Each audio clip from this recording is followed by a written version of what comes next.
Hello everyone, welcome back to Yellowcard TCG. Zistral and Toku here today bring you some more commentary, this time of a pretty special event. Our friend Antonio Tutt, also known as Crow from Kingslayer Cards, he's been hosting a variety of tournaments called the Kingslayer Cards Invitational over the last few years, also known as the Crow's Nest VGCS. And he had one a few weeks ago at the end of June, which was a premium format, but without the overtrigger. So he's very kindly provided that recordings for us, and so we'll be commentating some of the rounds from the tournaments here for you today, some of the more interesting matchups, and we'll see how it goes. But yeah, it's going to be No OverTrigger Premium. I think this is going to be one of the more skill expressive games that we'll be able to see as well, not having to deal with that random one of and those like very odd chances where you just lose to the random one of. People will be able to really optimize into what their deck needs to do, really optimize into how to play around each other's decks, and I'm very excited to be able to showcase that to everyone today over on the Yellowcard TCG channel. So without further ado, let's go ahead and get right into game one here. Yep, so we are going to be looking at Aquaforce versus Dimension Police. And the Aquaforce player here is actually Randy, also known as Yellow without the W on Twitter, one of our friends. You know, he's a fellow Angel Feather main like myself. And going second is actually pretty bad for Aquaforce because one of the big strengths of Thavas as a deck is the ability to ride down and deny stride while having really strong Elder Magnolia or Lambros turns. And that, going second on top of the whiffing the Nikki, means that his early game is going to be really, really rough, which is going to be even more dangerous considering you're going into Dimension Police of all things, which has the ability to gain, like, you know, go right up to grade 3 onto the die liner and press you with that 3 crit swing. Yeah, absolutely. So we actually do see that Yellow will opt to throw down the Narissa early to try and push an extra damage out. I do like this play because of how Dimension Police plays, their hand in the early to mid game will be actually fairly weak in terms of guarding potential. So being able to cheese out as much damage as possible while you can is very favorable in this matchup, where as you get longer and longer as the game goes and your opponent is being able to flip up more Geoma glasses, get more grade 3s in hand, start getting those heal guardians to be able to G-guard with as well, the game will just get harder and harder. So any damage you get here at this point in the game is damage that you don't have to deal with as your opponent just gets more shield to deal with. I think here the Dimension Police player has made a slight misplay or mistake. He's activated Gel Sludge's on play Soul Blast 1. Your opponent can counter blast 1, otherwise you draw. That only activates if your opponent's Vanguard is grade 2 or greater. So, you know, I don't know if this was an intentional or a mistake, but that should not have happened. That is a gameplay error. But obviously we are getting this recording way after the event is finished. There's nothing we can do about that now, but yeah, we'll just mention that and briefly move on. So we'll continue with the footage for now. But one thing I wanted to mention here is that he actually activated on riding Gale Sludge, he activated the Eternity Chaser, discarding a second Gale Sludge to turn his Taserlage into a Heal Guardian, which implies to me he already has the die liner to ride up. And I'm not sure why he's looking for the Heal Guardian, given that he's going first and he's already going to get the grade 3 pressure to get value off of. But here, the other thing I want to mention is that we saw in his damage went in a die prop, which is a much better grade 1 ride target, in my opinion, than Eternity Chaser. As great as Eternity Chaser is, its Vanguard effect is pretty bad in this matchup because you want to be generating as many plus as you can, building up as much hand as you can, so things like die scooper, die prop, you just want to generate all the value you can out of that, and then you want the Eternity Chaser on the rear guard to blank these 25k quote-unquote smaller columns that Aquaforce is known for giving out here. I think one of the cute things that happened here is because the Dimension Police chose to ride Gel Sludge, they chose to ride a 9k Vanguard, in which case going up against an Axel, you do have the privilege of being able to beat 10k against their 9k swings and potentially no guard for a 1 to pass. But here we do see the Dennis being able to find a Heal Guardian off the top, but also resting the Narissa, being able to use the Narissa to buff itself 10k by Soul Blast in 1. So that's a very large column, being able to force that Heal Guardian out early. That means 1 less G-Guard to play through if our opponent can't get that heal trigger back. But getting rid of that 1 heal guard means good stuff. And we are going to see the die liner ride, using a skill to counter blast 1, Soul Blast 1, and check the top 7 for a grade 3, hopefully. Randy being able to ride into the Dennis and didn't really see too much, but we are able to gleam into the hand a bit and see that Thavas. So we do know that the grade 3 ride is set up What do you think Randy should be first running into based on how you know the DP should be playing? So, if the DP player is smart here, he'll know not to fill his board, because then the board will just get popped by Genbolt. But we see there the Taser Lage that was revealed for the Eternity Chaser on turn 1 does make a big combo quite difficult. Fortunately, Taser Lage does not interact with Genbolt in any way, shape, or form. But at the same time, even though you want to be drawing cards with the Genbolt, given that you had to force the DP player to burn his Heal Guard earlier because you got that crit which you put onto the Heal Guardian, and you don't have that many defensive pieces of yourself, and all your defensive pieces come down to just finding your PGs, which is DP has no issues with breaking. I actually think Furiagrius, or I don't quite know the name, but the new stride that DP got in the Premium Collection, the one that makes an Axel and moves the unit onto that Axel, could actually be really good for pushing a huge damage lead here, because Randy's on 1 damage. He can afford to potentially no-guard a fat Geomaglass swing and then just try and OTK on the crackback. There's not that much pressure coming in here, but instead he's going to no-guard the Vanguard, which I think is a little bit dangerous, but 3 comes in. So now this makes the Geomaglass stride that the DP people are going to a little bit more threatening. But the reason I think that Randy really wants to push a lot of damage here is because if there's one thing that Aquaforce can do really well, it's plus and generate a board and generate advantage.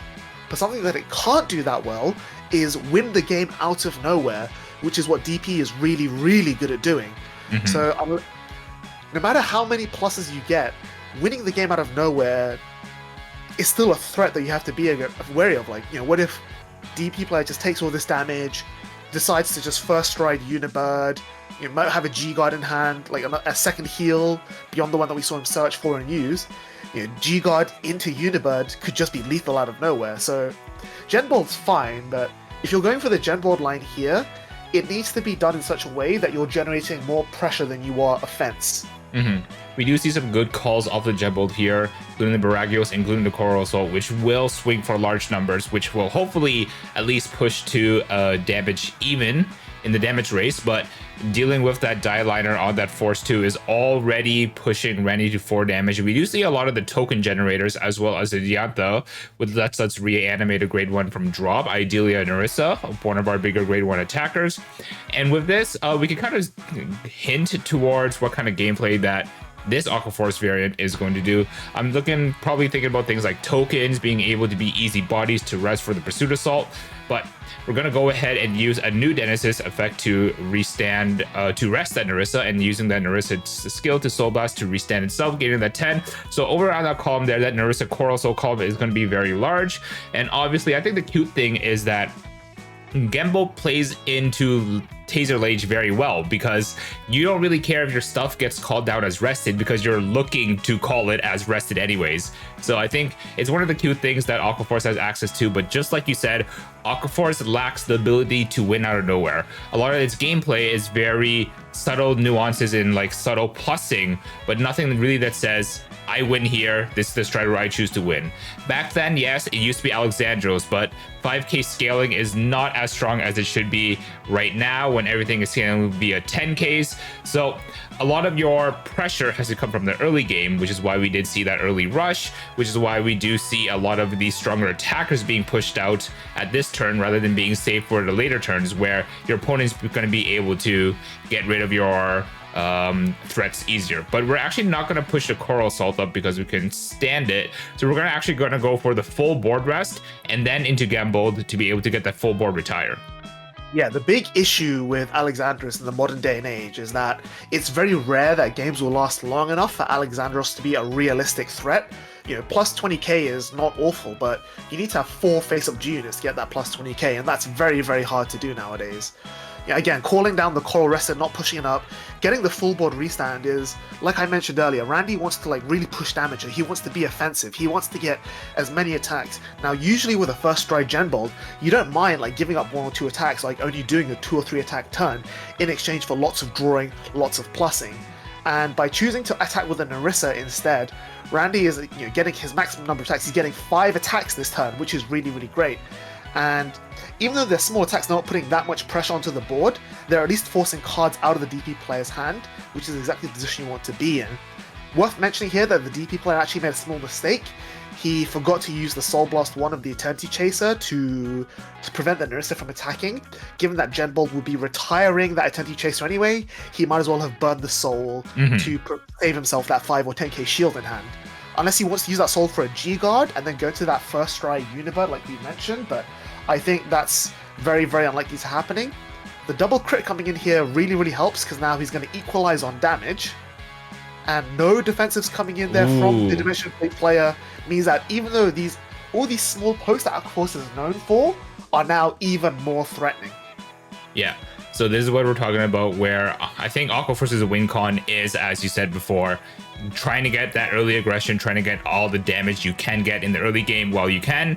So turns like this can happen where you are forcing your opponent to make awkward guarding decisions, pushing them to where even this small attack of only 18k from the Narissa would be able to go for game. But here we do see the heal going to come out, going to call out the new G-Guard possibly to pick up our 2 more grade 3s that we can play with on our next turn, using the last Soul Blast there. So instead of using an Eternity Chaser, like you said, using the G-Guard to cycle those back into some Die Dragons.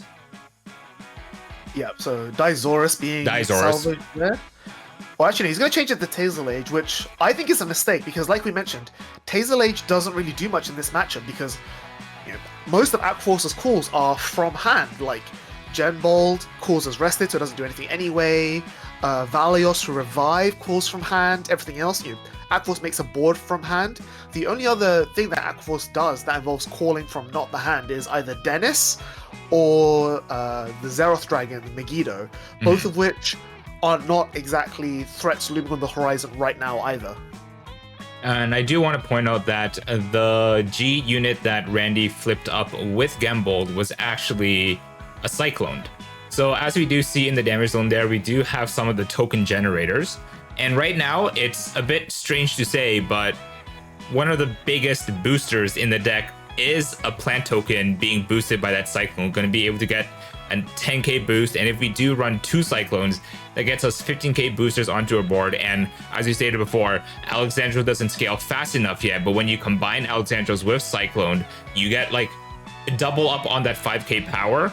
So your re-standards get a bit bigger, but then because you're flipping up Cyclones, your boosters get a bit bigger as well. And I'm hoping that this is that big difference that Aquaforce will be able to reach those new magic numbers that is required to really make a difference in the current state of Premium. Yep. Now, I like this Geomaglass right here because he doesn't have enough cards in hand to make a board to make the Unibird threatening. You need the Laurel, you need the Linker, you want at least 1 Dizoris, which he does have, but then that's a lot. That's like 3 or 4 PCs committing to the board and might not even get back. Whereas, like you mentioned, Aquaforce, after the first stride Genbolt, you actually rarely stride the second Genbolt for 2 reasons. One is that you actually become at risk of decking out, and 2 is that once you generate this plus, you want to start converting these pluses into actual board presence and actual winning the game power, which Genbolt doesn't really do.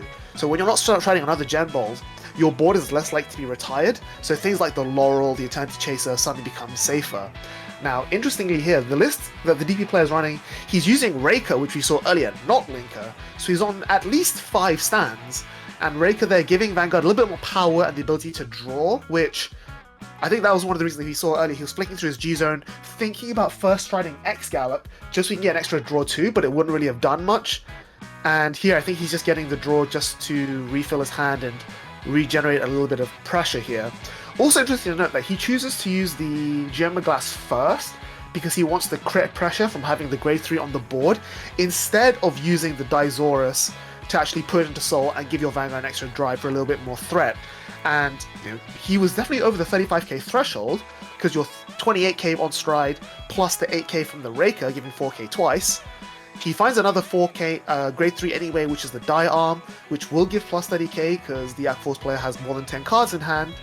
But again, you don't need a 4 crit Vanguard, because it's 2 base from the Force 2, plus 1 from Die Arm, plus 1 from Dizoris. And you have enough grade 3s in your deck that you're likely to hit one of the Geomaglass anyway, and 3 crit is already lethal. So I would really have just liked to see the Dizoris go into Soul and make the Vanguard just that little bit harder to guard here. Of course. Obviously, with how many draws we've seen in the last turn, we definitely do have at least one PG coming out there. We do find a stand trigger, unfortunately, not going to be able to make full use of, but we're going to get an extra 5k power onto one of our grade 3 rear guards, and we find 5k shield, but we do find some grade 3s, which in conjunction with Die Liner, in conjunction with the 2 Geomaglas is now flipped up, makes us considerably more tanky. However, no heal triggers were checked, and that leaves us at 5. And when you're at 5, that's when Aqua Force thrives the best, because without any damage buffer for you to be able to play for defensive triggers, all of their little weenie pokes for 13 for 18 are just that much more effective. Especially without an overtrigger in this format, you can't just end your opponent's turn anymore. So yeah, being at 5 is a much more threatening for him. The other thing I want to mention as well is that knowing that you play more than the 4 linkers, you're playing rakers on top. Even if you don't hit the 35k threshold for the Geomaglas, there was an argument to swinging with your rearguard first anyway. Either swinging with your rearguard into his rearguard to turn off 5k intercept or make it harder for him to threaten lethal, or, as well as that, it also gives you a target to actually give the stand trigger to get value off of. Oh, still coming out with that very huge grade 3 rearguard swing.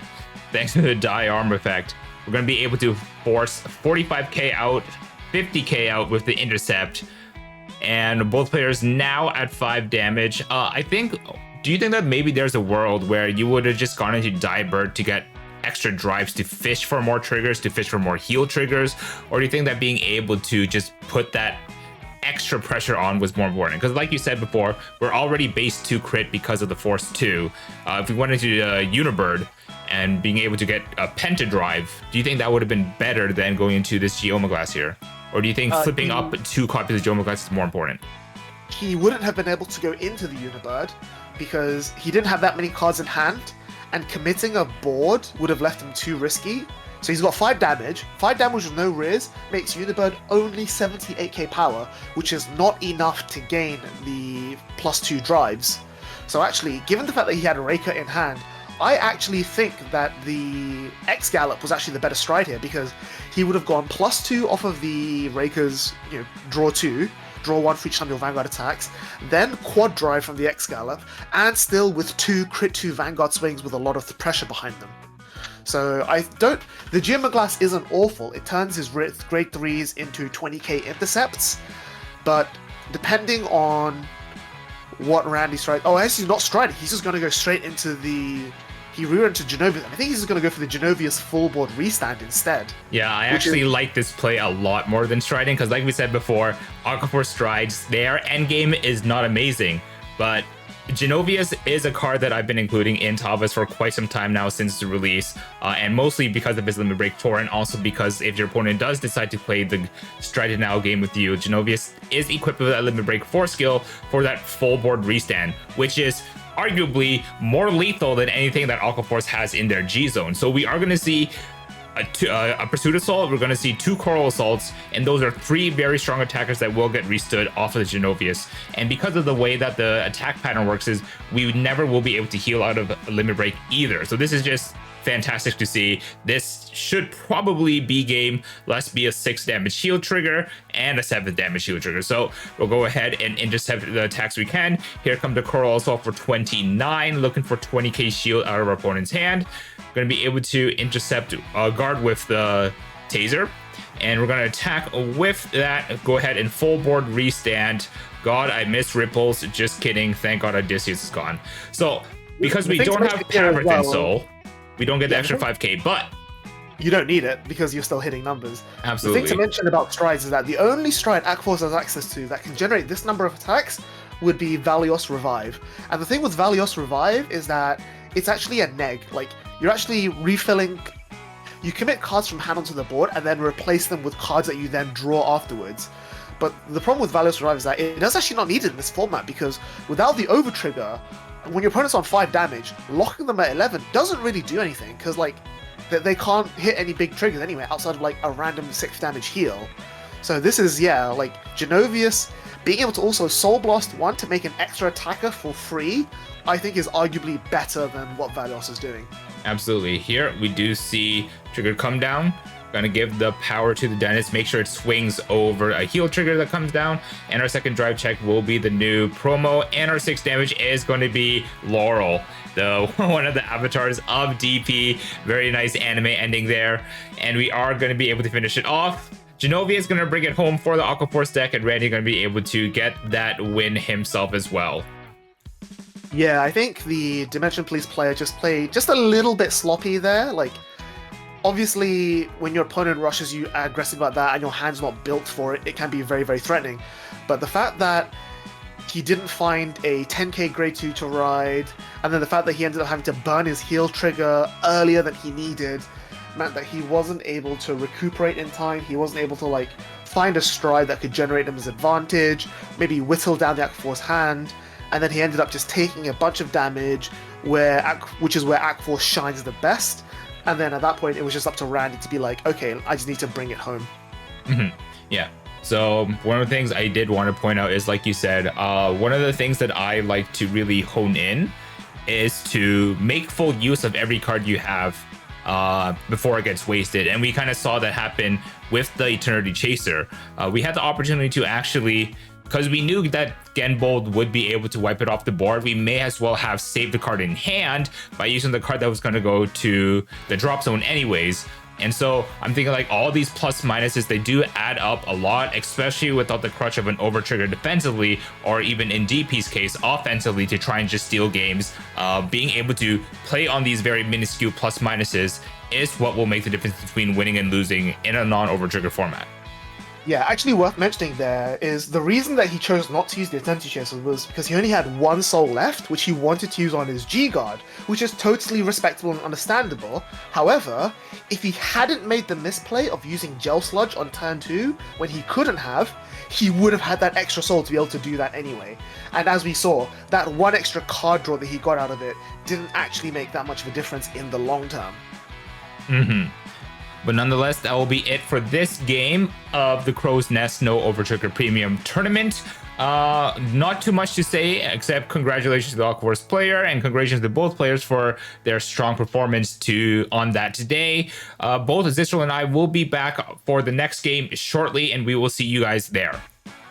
Yep, sounds good. We might even be able to get Crow himself in on a few of these matches, so stay tuned, subscribe, like, all the standard algorithm bits and pieces, and we'll see you back on Yellowcard TCG very soon.